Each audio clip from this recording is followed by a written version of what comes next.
back to Two-Way. We appreciate you being here, whether you're watching on YouTube or here on the Two-Way platform. We appreciate you being part of a conversation meant to foster peace, love, and understanding. I'm going to run through a little bit of update on the news, and then we're going to have what we like to call a very special conversation with veteran Republican strategist Ed Rogers, who's nice enough to join and put in public the conversation he and I have been having over the last couple of days by email. I think you'll enjoy that. And then, as always, we'll take your questions, comments from everybody. This is a nonpartisan forum where everybody is here to learn and listen. If you want to get in on the conversation, please raise your electronic hand. I'm hoping folks have questions for Ed to take advantage of the opportunity to question one of the smartest and most experienced hands in either party. So President Trump is on social media today in advance of his 8 p.m. Eastern Time conversation with Elon Musk. And he is on both Truth Social and on Twitter. On Twitter, he put out a video, over 2 minute long video, kind of looks like a movie trailer. Nothing negative about Vice President Harris, nothing off message, just kind of heroic film that I'm sure he screened and edited about 1,000 times before they released it. It's quite good. You can watch it on your own. I'm not going to show it here. Interesting about his messaging today. So up here, you can see one of the tweets. And this is a tweet that is right on message for every Mitch McConnell strategist, every donor, every member of Republican member of Congress. This is what they want, exactly the message they want Donald Trump to be running on. Were you better off when I was president? Our economy is shattered, border erased, nation in decline. Make American dream affordable again. Make America safe again. Make America great again. That's the distillation of the exact message that pretty much everybody wants him to run on. And that's what he did on Twitter. Now, here's what he did on Truth Social. Not exactly the same message. Liam Donovan, a regular here, tweeted these two posts out in tandem and said something like they're two wolves inside of all of us. So this is the same kind of message, but it's more of an attack on Vice President Harris. But I think, again, this is more on message. As you skim through here, you don't see anything about the January 6th Patriots. You don't see anything here about AI faking a crowd. You don't see anything here about et cetera, et cetera. So, social media posts are not the same as rallies and debates and interviews, but this is a sign that perhaps he understands what he's been told now for several days, which is that the way to win this election is to focus on the issues where he's got an advantage. So we're going to talk about the prospects of a Trump comeback, and most people I know, including Ed Rogers, believes a Trump comeback is what's necessary for Trump to win. Not that he's down and out and can't win it, but that it's going to require a change in trajectory. Ed Rogers, for those of you who don't know, as I said, one of the most brilliant strategists in either party I've ever known. His political experience goes way back, including time in the Reagan White House. And he understands the whole party, not just because he's from Alabama, but I'll say he has the true grit of Bear Bryant and the tactical genius of Nick Saban, with a little bit of the scrambling capacity of Joe Willie Namath in him. Ed, unmute, welcome. Thank you. And thank you. You are a Trump supporter and a Trump donor and I a am. worried one. So just 30,000 feet, explain to folks what's currently concerning you before we talk about what he needs to do better in your view. What's going wrong currently for Team Trump and for the candidate himself? What I think is going wrong with Team Trump is Trump's communication skills. Does he have the communication skills, the discipline, and the precision to deliver the message against Kamala that needs to be delivered? So far, he does not, and it's getting him deeper into a hole. If I had to bet today, I would bet on Kamala as winning.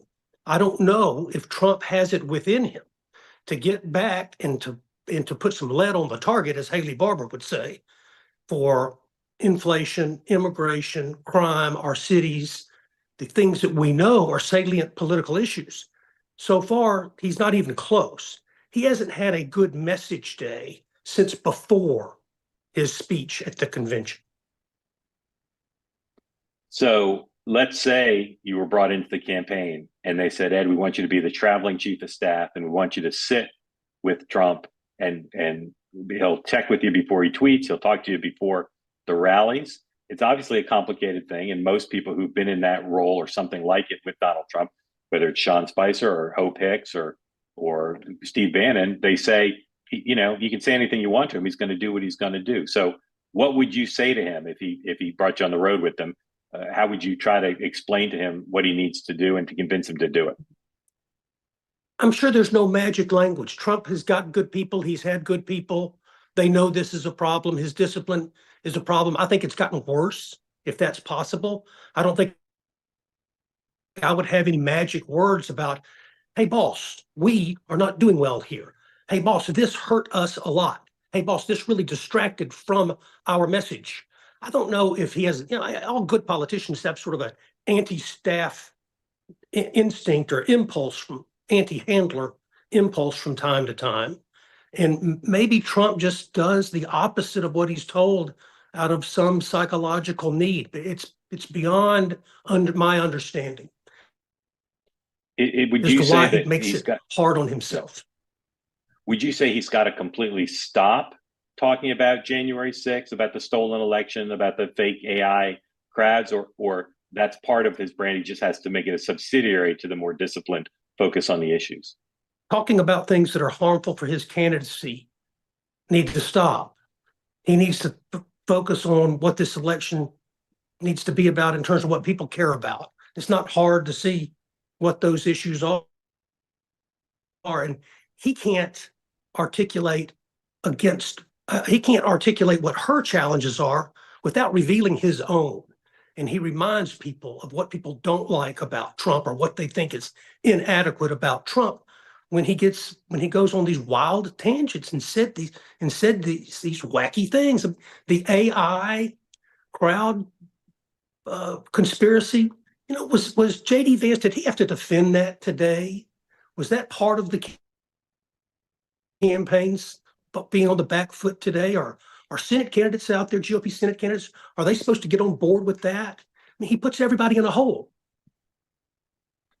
When you look at what's happened with the vice president, I won't ask you if you've ever seen anything like it, because I know you haven't. There's never been anything like No. it. And you're very clued into Washington establishment, bipartisan, you know, the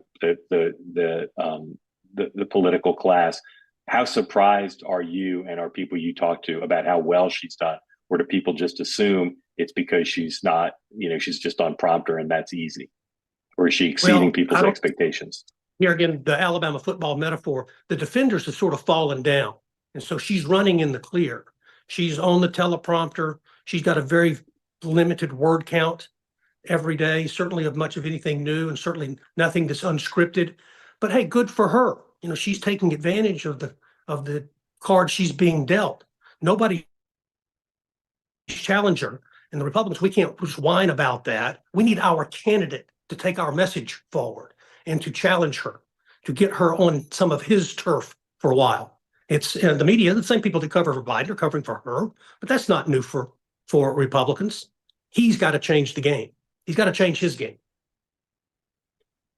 Would you anticipate that she's going to have rough periods between now and November, or is it possible she just never does because the press is defending her so entirely and her staff is pretty smart about keeping her out of trouble? It's possible. I mean, they'll do some cosmetic things. They'll whistle up some of the usual suspects from one of the networks and have some sort of semi-scripted interview and say, okay, well, that's done. You know, I took it, took some tough questions from one of the best. You know, they can get through it, but there's no such thing as a campaign that doesn't have its time in the dunking booth. She will have her time in the dunking booth. Whether or not Trump puts her there or something lightning strikes somewhere, nobody knows. I don't think she will completely skate, but she has a big tailwind and she has a lot of air cover. And here again, the Trump campaign, absent Trump, isn't going to overwhelm her and her momentum now. We got to have a candidate that can do that. And so I'm sure the Trump campaign has all kind of good plans and knows the right things to say. And as you said at the beginning of the broadcast, that they've had a half a day of good messaging. Well, great. We'll see if it can include the candidate. I want to ask you about three things unrelated to the two candidates, but very important to the campaign. One is early voting and just general ground game. The culture of the party, your party, has been to be suspicious of early voting and to not do it, and that has been coupled with the decline of the state parties in the battleground states. Are you worried about that in a close race, that your party is just too far behind in both culturally and mechanically to compete on early vote, absentee ballots, drop boxes? Yeah, I mean, given the Republican biases, Republicans are generally against early voting. It's hard to get a lot of momentum to change that culture and to change that bias. So we're on the back foot going into early voting. I think as an intellectual matter, our party leaders have recognized it, made some corrective actions. I think Elon Musk is engaged in an effort to help with that very thing. But we Republicans, we have a headwind when it comes to early voting. The Democrats are better at it. You got to give them the advantage on that. And by the way, Kamala has given a big dose of energy and adrenaline that's going to drive better turnout than Biden would. I've been very bullish on the Democrats' chances of doing better in the Senate than most people think. The map obviously is super bad against them, but President Trump went to Montana for a reason. He didn't go for a victory lap. He went because the Republicans clearly believe your candidate needs help there. West Virginia's gone, but I still believe, and again, I'm kind of out there almost by myself on this. I still believe a 50-50 Senate is possible. I really do believe Democrats could hold every other seat, a Democratic held seat currently. Am I wrong about that? Is that possible, particularly if Harris wins this election big? I think on a bad day, Republicans, we win West Virginia and Montana. Okay, so well, let me ask you this. Do you agree with me? Leaving Montana aside, do you agree with me that every other contested democratically held seat could be held by the Democrats if Harris has a very good general election? That's exactly what I'm saying. Okay, so if Montana obviously is not put away, or the president wouldn't have gone there, right? Sure. So you could have a President Harris and unified Democrat control. I'm not predicting it or saying it's the most likely outcome, but that's possible, right? Very possible. Very not. Possible. I think it's not likely. I don't think Tester is going to win re-election. I don't see it. Understand. So if it's a 50-50 Senate, I know you don't think he's going to win, but I think he could. Incumbents tend to win. On the one hand, you've got incumbents tend to win if they well funded and they work hard. On the other hand, it's rare now for a senator to win, any Senate candidate, incumbent or not, to win re-election in a state won by the other party's presidential candidate. And obviously, President Trump will win Montana, but I really do believe he can win for a variety of reasons. So what will life be like in Washington in terms of a legislative agenda if it's President Harris, Speaker Jeffries, and Republican Majority Leader TK with 51 or 52 seats? What would that be like, do you think? Well, the radical lurch to the left won't happen. The moderating of appointees and judges will be crucial. And for a conservative Republican, the thought otherwise, for there to be President Harris and Majority Leader Reid, or Majority Leader Schumer, and Speaker Jeffries is just too terrible to think. What will happen? Will there be more or fewer illegal immigrants? Will our cities get stronger or weaker? Will our public education get stronger or weaker? Will any prices go down? Will prosperity get a better foothold in America? I mean, I hate to think of a Democrat lock on Washington for 2 years or however long it would take. What do you think a Republican Senate posture towards Republican-controlled Senate posture towards a President-elect Harris would be? Would they think about areas to work with her, or do you think it would just be gridlock? Gridlock. No appetite to work with her. And there's a Mitch McConnell I mean, he reflected the caucus. He didn't necessarily dictate to the caucus. And being a radical in defense of bad policy is no vice, if I can paraphrase. Right. So, yeah, the Republican majority will all be about stopping the bad policy, the bad appointments, et cetera. She's repudiated a lot of the positions of the left that she took in as a candidate in 2019. I don't know that she's repudiated. I don't know that she's repudiated getting rid of the filibuster. Is that something you think that the country would tolerate? Would there be a backlash if she got rid of the filibuster for certain legislative I worry acts? there would not be. I worry there would not be a backlash. I think that on its face, the filibuster kind of offends democracy, right? So I worry there would not be a backlash. It's the adults that keep the filibuster. I fear we're losing the adults. Okay, two more questions. Then I'm going to open it up again. If you've got your hand up, please be ready to ask Ed a question because Ed is here, and we're going to bring some Democrats in after a few questions, colloquy with Ed. But I want to get some of you folks in early on. The second to last question is this. My sense is that fundraising is no longer an issue, that both sides are going to have enough to wage the battle in 7 states. Is that your understanding of things now? That's the feel. That's the feel that I have. There's going to be plenty of money. More here or there could be incrementally better. Yeah. And then lastly, just you've been inside campaigns when things are going well and campaigns when things are not going well. What's your sense, either knowledge or just, instinct and based on history? What do you think things are like in Mar-a-Lago now? Do you think they're very tense or they're just waiting for the worm to turn? I think it's a pretty mature group at Mar-a-Lago, and I think it's a bunch of people that have been around Trump a good while. So they're not jumping out of windows when he sends a wild tweet. They're not panicking when he goes wildly off script. They just sort of take it in stride. I find comfort in that. And I get the sense that they're not blaming each other. I've been in campaigns where the personnel didn't get along and the personnel saw as a zero-sum game. One person's demise was another person's rise. And I don't sense that about this crowd. Yeah. Okay. I'm going to bring in Hank Morris, Lauren Leader, and some other Democrats to colloquy with Ed in just a moment, but I want to get to some folks with hands up. So again, as always, tell us where you're from, who you're supporting in the race, and ask your question. Let's start with, oops, sorry about that. Hit the wrong button there. Although I do want to bring you in there. My apologies. Let's, Kent, rather. Kent, I'm having trouble bringing Kent in. Wonder why that is. Let's see. Try one more time. Can somebody help me bring Kent Dahl in? For some reason, it's not working for me. There you go. Kent. No, there.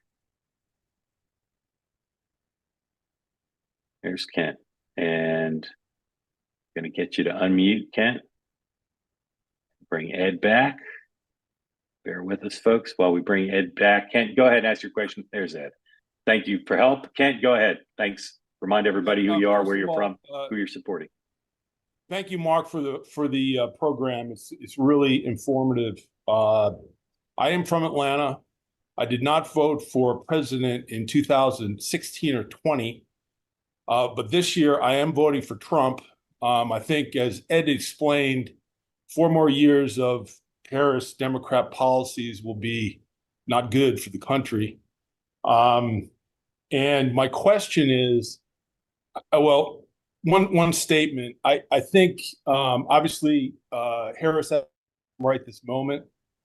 I would point out a couple things. One is that the polls in 2016, 2020 in the blue wall were not correct. They were off by anywhere from 4 to 9 points. So anybody that says, hey, Harris has got the blue wall in the bag, I would point out that it was darn close in both elections. Second thing is, it's more of a question. I'll turn my phone off here. Do you think there's any opposition research on either Harris or Walls that has not come out yet that may have an October surprise. And that's one question. And then an observation. I think there is some downside to Harris taking questions in the debate. And I think that there is some downside to her momentum. As you pointed out, Mark, probably a week and a half, 10 days ago, you thought that that might be a possibility. I think people have kind of lost sight of that. I still think she may come through it okay, but the downside is still there. I mean, there, Okay, to Ken, me, thank there's you. no Ed, go ahead. there's no shortage of potent content that would diminish her sprint. There's no shortage of content about her record, about Biden, about things that she said and the way she has said them that wouldn't, put a harpoon there. But it's not being exploited because our candidate is so half-cocked and underperforming.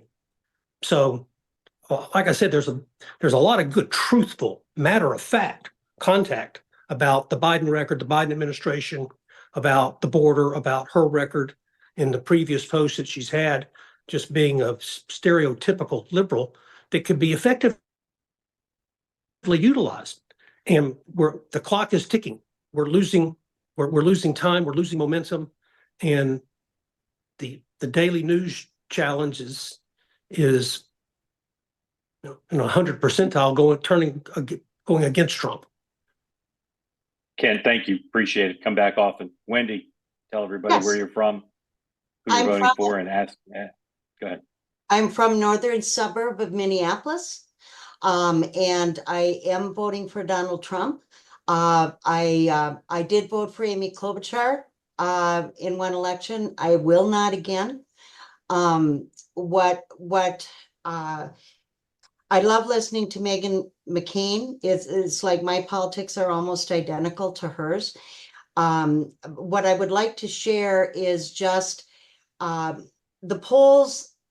The polls in Minnesota show that Harris Walls way ahead now. And it was maybe closer when it was Biden. But I talked to a lot of people on both sides of the aisle. A lot of my friends are moderate liberals. Trump haters, they're middle-aged women and even young women, some of which are gay. So they see him as a misogynist. They wouldn't vote for him. They voted for Walls and in the last election. They voted for Biden in the last election. Many of them are talking about that they will not vote for Harris. And especially because he picked Walls. I don't think they'll vote for Trump. I don't think they'll vote for president. But Megan brought up two major things, bills that Walls signed about the radical abortion bill as well as the radical gender bill, taking custody away from parents, taking their kids away if the parents don't agree with gender affirming care. Those are all legitimate, but there's some other things going on around here. Walls, he won in the last election because the Republicans were really fighting about who their candidate was. And there was no abortion for any reason, lieutenant governor candidate there. So, but what Walls has done is he's totally flipped on what he promised, and he's gone extremely to the left, but there's some other issues. Just a couple of examples. He signed a bill where pot got legalized in Minnesota, and I'm a moderate conservative normally. I'm fine with that. But they signed a bill where and this is legit. My daughter's a city council member of a large suburb. They signed a bill requiring the cities to put so many shops in their area, and the state says who is going to get the licenses. And the first people that are going to be given the licenses to run the pot shops are convicted drug felons. Wendy, I'm sorry to interrupt you, but I want to get other folks in. So is your question about are the polls maybe wrong? Is that what your I question think is? the polls might be wrong. Okay. Yeah, Yeah. he makes Okay. reference to rural, like it's all rocks and cows in the rural area. Yep. People are very upset with him. Yeah. Okay, Wendy, thank you. Thank you so much. So Ed, you and I hear this all the time from folks. The polls are wrong. What's your general take on that? Is if we look at all the polls and aggregate them, is that good, or could they be significantly consistently wrong? I mean, they're more right than they're wrong. But by the time you're down to hoping the polls are wrong or anecdotally bumping into your neighbors and folks you know at the grocery store and talking to your family, and you have anecdotal accounts, it's a bad sign. You'd rather have a good poll. As Lee Atwater would say, a good poll is better than a bad poll. Yeah. All right, Ed, thank you. All right. Angelo, I don't know why I'm having so much problems today. Angelo, go ahead and unmute and ask your question, and my colleagues will bring you on screen, but you're on camera. Tell us where you're from, who you're supporting, and ask Ed a question. Yep. Can you hear me? I can Yes, hear sir. you fine. Awesome. Great. There you go. So Angelo, former Cali, now in New York, gay Jew, and I'm going for Trump. I've gone, I voted for Biden in 20. I voted for Trump in 16. I voted for Clinton. So I'm definitely, I consider myself an independent. The thing that I want to ask you, Mark, it has to do more so with Trump's messaging. Being a former marketing guy, I see that he's trying to capture Gen Z because Kamala's getting a lot of Gen Z hype on like TikTok and various different avenues. So when we're talking inside baseball here on this, I'd say we're all very much, political enthusiasts, but not everybody is. A lot of people are tuned out and they're watching different channels. So the AI thing is a TikTok thing that I see all over TikTok, and everybody's going on that. So he's probably listening, to Barron and to Don Jr., and he's just reacting to that to get a little amplification from Gen Z. But when it comes to the independents, where are they? Are they on TV in these swing states? Like, what is the medium to capture them that he's not doing? Yeah. Because the media hates him. He's never going to get good press. Never. And when it comes to his messaging, yeah, he's all over the place and he rambles and he needs to be on script. He's never going to be on script. But to get the true independent, that swing person who's sitting on the fence, where are they? And does his team know where they are? Because I feel like they're just spraying. Anyway, that's my question. Great question. I'm Ed? curious because we're all inside politics, inside baseball here, but we are the abnorm. We really are. Yeah. So. Yeah. Anyway. Great question. Ed, how does the Trump campaign reach those folks? Well, again, I'm a good analyst to talk to about Trump because I get Trump wrong 100% of the time. And that in and of itself offers some sort of predictive value, right? I thought he was going to lose when he won in 16. I thought he was going to win when he lost in 20 because he has a connection with voters that I didn't know existed and is unbreakable. So I haven't really parsed it all out exactly how that hold sustains itself. But you can't underestimate Trump, but we can't lose every news cycle. We can't say things that alienate suburban voters. There was an era earlier in this campaign cycle where Biden was clearly lacked capacity. Trump had a gag order. They had a dead mic rule at the debate. All of those things combined to fit Trump perfectly. We got to have some new tactics. We got a new opponent. We have to take a different tact. It's not being teed up for Trump. He's got to go out and get it.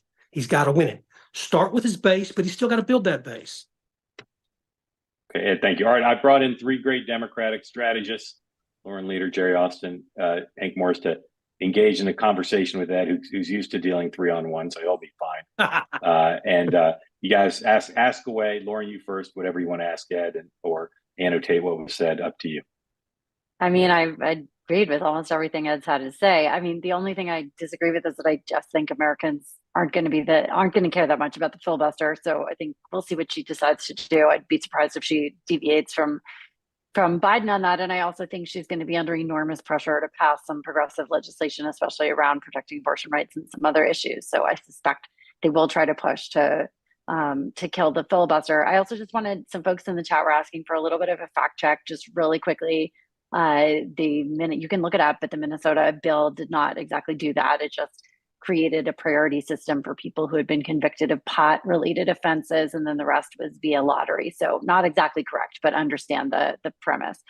Look, I mean, I think the point that Ed was making is that historically, politics turns on effective oppo research and like taking out, being very aggressive and pointing out the vulnerabilities of the other candidate. And in any normal cycle, that is exactly what should happen. I mean, it happened to John Kerry with the SWIFT voting. They've tried that with Waltz, and it so far seems not to have stuck. I think there is a dynamic in this race that, as Mark has been saying, is so unprecedented that I'm not sure that even playing Harris's own words back against her is going to necessarily matter. If it is the kind of moment that it feels like, where Americans want change, they want youth, and they don't want Trump, nothing that the Trump campaign is going to throw at her will stick. I don't think she's going to have clear sailing. There will be bad days. But I'm just curious, Ed, like, do you think so far everything they've tried to do, Waltz's record and calling her a California liberal, it's just been sort of an eye roll for her supporters. They don't seem to care. So do you have a sense of what you think actually people could stick? I mean, if she wins on turning out the Democratic base, do they care about any of that? And we've been seeing, obviously, independents, especially independent women who she needs. They're mostly pro-choice. They've been siding with Democrats in the last 4 cycles. So what do you think could potentially stick if they got it right? Well, the only things that would have a chance to propel Trump would be inflation, immigration, our cities, crime, a couple of other issues. If it can't ever get there, if it can't ever get past the vibe, if it can't ever get past the generational visuals that are at play right now, then yeah, Trump's not going to win. The only chance is for it to get there.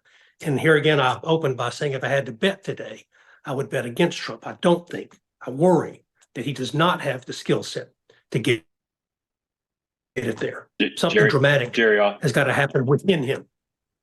Yep. Jerry Austin. Can I unmute here? You're unmuted. I'm unmuted. I am unmuted? You are. Go ahead.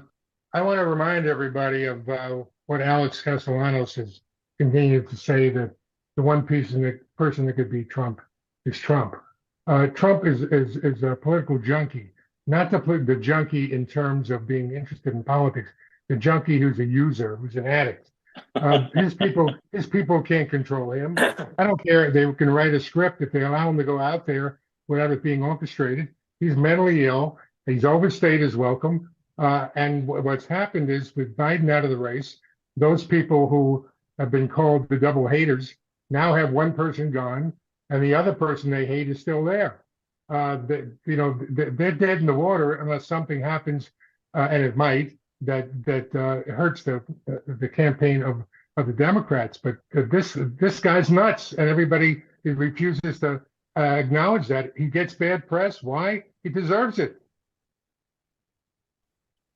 Ed, you want to comment on your candidate being accused of being nuts? I don't argue with his point. And and it's very salient, the notion there was such a thing as a double hater, and now one of the hated is gone. And everybody's taking a look at the new person. And while they're taking a look, that person is running in the clear, unchallenged. Should not happen in politics. It's fatal. It's fatal. Yep. Hank. Ed, 2 questions. One is, outside of the blue wall of the swing 7, which do you think the Democrats have the best chance of winning? And then second question, outside of the swing 7, what state do you think might be a surprise? I have a bad vibe for Republicans in North Carolina. Is that one of your 7? Yes. Yeah. You're saying North Carolina is more likely than Georgia or Arizona? I think it's more likely than Georgia. for sure. Interesting. Tell us why. Just again, just a demographic shift, an age shift. Top of our ticket there with the Republican governor is probably not going to close very strong. Cooper's very popular there. I got a bad vibe about North Carolina. Okay. And if there's a red state that could be in play, what would it be? If she really Or- just goes, you know. Or a blue state that could be in play. Okay. Thought you meant just red, but No, I'm what's either. the eighth state now, Ed? I'm under pressure. I don't know. I'd have to think about All it. right. Not right. Florida. That's for sure. Yeah. I don't know. Ohio. That Jerry, worries me. Ohio's not in play under any circumstances, is it? Jerry lives in Ohio. Ask me They know. again after the convention. Okay, we'll see. Bad All right, answer. thank you all. Thank you all. Let's bring in some more folks with their hands up again. If you've not been involved, you want to be part of the conversation, please raise your hand. Come on in, tell us where you're from, who you're supporting, and ask away. Cindy, go ahead, please. I wanted to ask Ed if Indiana was a possibility. I keep bringing it up because Indiana 20% in the primary voted for Nikki Haley, and she was out of the race. And we don't like the way Mike Pence was treated. And I just wondered, could that be in play? Thank you, Cindy. I think the Republicans lose Ohio before they lose Indiana. By the time we lose Indiana, it's a huge downdraft. Yeah, probably would be the 15th state, maybe. Rob, tell us where you're from, who you're supporting, and what's on your mind for Ed. All right. I'm from the great Northeast. I live both in Massachusetts and Vermont. I am a conservative, evangelical, abortion-hating, dyed-in-the-wool conservative who is willing to take the chemotherapy of the Democrats for another go to get rid of this criminal who has grievances. And I want to know, I don't understand why Republicans, I'm a former Republican, I am a Republican, I just can't vote for any of them. I don't understand why Republicans continue to support Donald Trump. He is a plague on the party. He's a plague on the United States. I hate most of the policies of the Democratic ticket, but we cannot have this guy. Rob, did you vote for Hillary Clinton or Joe Biden in 16 and 20? I voted for John Kasich twice, and I'm voting for Ben Sass this election cycle. Okay. Ed, I'd love for you to ask I'm Rob in some Massachusetts. questions. Sorry, Yeah, I'm in sure. Massachusetts, That's so okay. my vote is a statement. Yeah. Right. Ed, Ed, I'd love you to try to convince Rob that your party is not done for. Well, Trump was not my first choice. That said, I didn't become a Trump donor until after the New York criminal verdict. There's no case to make that was anything other than a contrived, manufactured, selective prosecution, as was the civil case as well. There's no question there was a conspiracy among, I hate to use that word, conspiracy among Trump's political enemies to try to break him financially and put him in prison. And there's no case to make that was the case. That's a bigger threat to democracy than anything that happened on Trump's account. Hold on one second, Ed. Rob, do you agree with Ed's premise on that or not? I agree that there was a concerted effort that wouldn't happen under any other circumstances. To any other person. Yeah, but Trump is still a very bad man. And even though he has been, legally persecuted and picked on, and I wish they hadn't done it because I think it raised his profile. And a lot of folks like you all of a sudden go, well, they're after him. We got to go vote for him. He's just a bad man and needs to go. No, I can't convince anybody. I don't care if those persecutions were unfair. Rob, how would you vote if you lived in Pennsylvania? Oh, well, I wanted Nikki Haley, so that went by. I know, but if you lived in Pennsylvania and your vote could determine whether Trump won or Harris won, how would you vote? I'm afraid I'd vote for Harris and I'd hold my nose. Wow. I mean, What do you he's what- that bad in my opinion. Yeah. Who do you think's going to win, Rob? Well, I think it's kind of a toss-up. I mean, Harris has got the big mo right now. I was really disappointed she picked a lefty for her VP. I was hoping she'd pick a more moderate Democrat. I hope she actually governs towards the middle. I think she's got the edge, but it's not a shoo-in. But, Trump is being a jackass right now, so, he's doing himself in. Rob, how'd you find out about two-way? Through Smirkanich. I listen to your stuff on Wednesdays, and I really appreciate what you do, Mark. And I like the open dialogue. This is exactly what the country needs. There's too much ghetto mentality in their political bubbles, and we need to have this open dialogue. Great. Rob, thank you. Come back often. Appreciate it. Hope you find a candidate you like someday. Curtis, tell everybody where you're from, what's on the opposite side of that cap, and who you're supporting. So this is a 49ers hat. So I don't support Kamala just because she's from San Francisco. I lived in Montana for 20 years, and I lived in Oregon for 10, and a year in Virginia. I'm supporting Kamala. That's fine. But it's more than that. I feel like the last 6 months of politics have been a little bit crazy, of course, but we've always seen consistent polling for Democratic senators in those swing states that are +5 advantage points. Yeah. And I'm confused on if people think that people are going to vote for Bob Casey Jr. or Alyssa Slotkin or Tammy Baldwin, and then kind of like turn the other way in such a dramatic fashion. And so I just kind of I have reservations on when people said that Trump was in the lead. I don't think he's ever been in the lead. I think he's always been at 46%. And it's kind of dangerous to tell people things that are not true. And that's my Curtis, have you opinion. ever voted for a Democrat for president? Yeah. So again, 20 years. I'm sorry. Have you ever voted for a Republican? I meant voted for a Republican. Well, okay. So I've only had 5 chances. It's George W. Bush, and then John McCain. I like John McCain. He's a good guy. I was not voting for him at the time. I didn't think he was the better choice, but just as far as Republicans, like, give me a good choice and it'd be fine. But got it. Curtis, thank you, man. How'd you learn about two-way?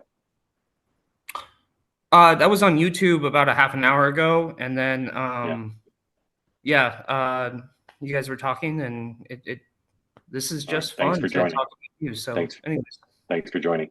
Ed, it's one of the most, I think, underexplained phenomena of this cycle. Why are Democratic Senate candidates in almost every race doing quite well, running ahead of the Democratic ticket? We know they were running ahead of Biden in part because of that's about Joe Biden, but I'm amazed Mike Rogers is not winning in Michigan, even just on name ID. I'm not surprised by Kerry Lake. I think they're formidable.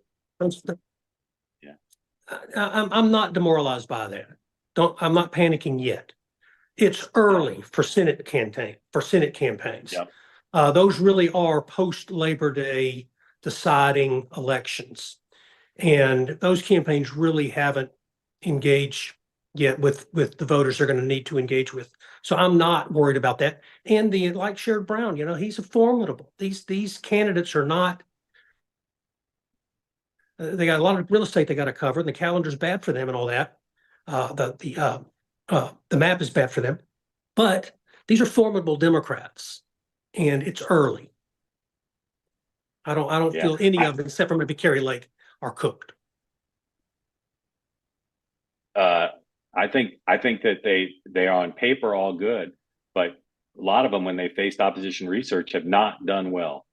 They've not impressed me in how they've handled themselves, and that's typically how a Senate candidate, either for an open seat or against an incumbent, loses, is they get hit with opposition research and they just don't do well. Well, I'm hoping that opposition research unloaded early. Somebody talked earlier about October surprises. There'll be a few, but I'm hoping that has pretty much exhausted itself. Right. All right. Let's welcome back Mr. Simmons, who will remind those who weren't with us last he visited where you live, sir, and who you're supporting, and ask Ed a question. I'm in Georgia, Atlanta suburbs. And I actually have a really specific question for Ed today because I'm curious how or why he thinks that Georgia will be conducive to a Trump win, given that he didn't win it before, combined with the fact that although he barely lost it, but I think there are two new factors that don't make it easier for him to win this time. One, he's saying bad stuff about a very popular Republican governor, Kemp, and his wife. And two, the very large African American population in Georgia is going to be extremely enthused to support Kamala. And those are some big turnout numbers in all the surrounding counties around Atlanta Metro and also down in Savannah. So Chris, there's something else going on that I'm not thinking about? All right, let me say three things before Ed. Ed, let me say three things before you answer, if I could. First of all, Chris is a supporter of Kamala Harris, just in case that wasn't clear from what he said. I forgot to say. Yeah. That's okay. Second is Ed said North Carolina was more likely than Arizona, but we'll see what he says about Georgia. And third, I thought you showed extraordinary self-restraint in not mentioning that when the AP preseason college football ratings came out today, Georgia was 1, and Ed's Alabama Crimson Tide were lowly number 5. 5, Ed. That's not top 4. That's 5. It is a curse to be number 1 in the roll preseason tide. polls. Okay. But Ed, Mark, what about Georgia? Yes, sir. Yes, sir. Here's the problem with your assumption, Mark. I'm actually a Bama fan. I love Nick Saban. I was sorry to see him retire. Roll Tide. You seem like an intelligent, thoughtful man. Okay, yes, good. You do. You do. You got a home state team that's number 1. Ed, what's up with Georgia? I think that he's going to have to kiss and make up with Governor Kemp. But what's your analysis of that state? Trump is off to a bad start in Georgia. It is inexplicable and a good example of what I'm talking about how Trump can't say and do the right thing consistently enough. The wildly popular ally, someone who's endorsed you, someone who has extended the hand of friendship, it's bad on so many levels for him to go after Kemp at all. And it made it worse the way he did it in personal terms. Okay, Trump's off to a bad start. Maybe there's going to have a come to Jesus meeting. Trump's going to stare in the mirror, stare into the abyss, as Lee Atwater used to say, would be helpful for a candidate. Stare into the abyss. Georgia could be the abyss. But I'm choosing to believe Georgia just has more Republicans that will come home. And you don't have Warnock on the ballot. You don't have other sort of aggravating circumstances. I'm choosing to believe Republicans are going to come home. Trump is going to make right with Kemp. Kemp's going to do the classy adult thing and be there for Trump and be there for the ticket. Okay. All right. Let's all agree on one thing. Roll Tide. Chris, thank you, man. Appreciate it. I don't understand you Alabama people. You're insane. Let's get no, it's the Auburn people that are insane. I say Roll Tide in the most sarcastic, condescending way possible. Just so that's clear. No, I love Alabama. Roger, come on in. Tell everybody where you are, who you're supporting. Ask Ed a question. Yes, I'm in Massachusetts, and I am going to be writing in Nikki Haley for president. My question for everyone is, if in fact next week there are protesters, Hamas protesters who start rioting, what effect will they have on the election? And secondly, if a substantial number of Democratic delegates join the Hamas demonstrations, what effect will that have on the election, if any? Great question. So, Ed, that's something that when Biden was the nominee, President Biden, people really on the Democratic side worried about. There was an article in your hometown, your adopted hometown paper, the Washington Post, that said the protesters still plan to be massive. You've been involved in successful conventions and less successful ones. How big a threat is that, not just to the peace on the streets of Chicago, but to Harris's chances? Thank you, Roger. I mean, I think the Harris phenomena has cooled a lot of that. I think that among the Democrats, at least, it's easy for them to separate a Hamas protester versus a pro-Palestinian protester. I suspect there are all manner of third-party interventions right now to keep that to a minimum, for it's not a distraction.